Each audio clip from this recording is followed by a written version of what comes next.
भगवान कृष्ण ने अपना पांचजन्य शंख बजाया, अर्जुन ने देवदत्त शंख तथा अति भोजी एवं अति मानवीय कार्य करने वाले भीम ने पौंड्र नामक भयंकर शंख बजाया। दोस्तों, इस वीडियो में हम भगवत गीता के अध्याय 1 के श्लोक 15 के बारे में जानेंगे।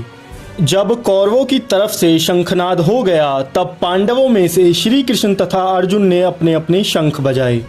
भगवान कृष्ण ने अपना पांचजन्य शंख बजाया, अर्जुन ने अपना देवदत्त शंख और भयानक कर्म वाले भयानक भीमसेन ने अपना भीष्म पौंड्र नामक शंख बजाया। इसी तरह दोस्तों, हम भी अपनी जिंदगी में आ रही चुनौतियों या मुश्किलों को पार करने के लिए या सफलता के रास्ते में आगे बढ़ने के लिए अपनी प्रेरणा यानी मोटिवेशन को इन शंखों की भांति चुन सकते हैं और खुद को प्रोत्साहित करके बड़ी से बड़ी चुनौती का सामना कर सकते हैं। क्योंकि हमारी जिंदगी में कई ऐसे मोड़ आते हैं जहां पे दोस्तों हमें अपनी जिंदगी खत्म महसूस होने लगती है और ऐसा लगता है कि सब हमारे विरोध में हैं, चाहे वो हमारे अपने लोग हों या हमारे हालात। ऐसे में ही हमें सबसे ज्यादा हिम्मत की जरूरत होती है और खुद पे विश्वास करना होता है। ऐसे में अपने मन में हमें एक काल्पनिक शंख बजाकर खुद को ये प्रोत्साहन देना चाहिए कि अब युद्ध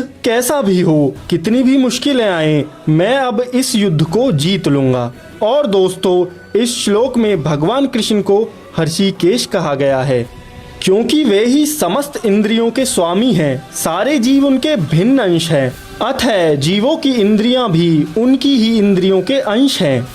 भगवान समस्त जीवों के हृदयों में स्थित होकर उनकी इंद्रियों का निर्देशन करते हैं। यहाँ कुरुक्षेत्र की युद्ध भूमि में भगवान कृष्ण अर्जुन की दिव्य इंद्रियों का ही निर्देशन करते हैं, इसलिए उनको हर्षिकेश कहा गया है। अर्थात दोस्तों, इसी तरह भगवान हमारे अंदर ही विद्यमान है और उस मन रूपी भगवान से दोस्ती करके हमें समर्थन प्राप्त करना चाहिए। जैसे अर्जुन का समर्थन भगवान कृष्ण कर रहे हैं, ऐसे ही अपने अंदर के उस भगवान को हम सबको पहचानना चाहिए जो हम सबके हृदय में विद्यमान है।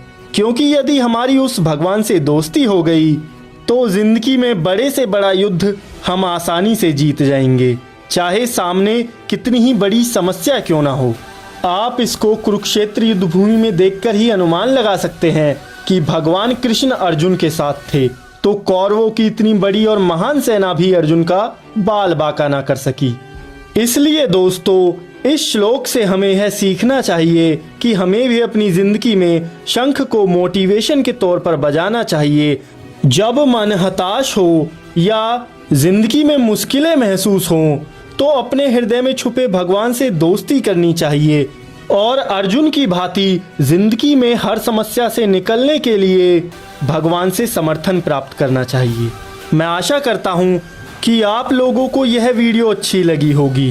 भगवत गीता को और विस्तार से जानने के लिए एवं शॉर्ट्स में सुनने के लिए हमारे चैनल को ज़रूर सब्सक्राइब करें। लेकिन दोस्तों, उससे पहले एक बार इस श्लोक को और सुन लेते हैं।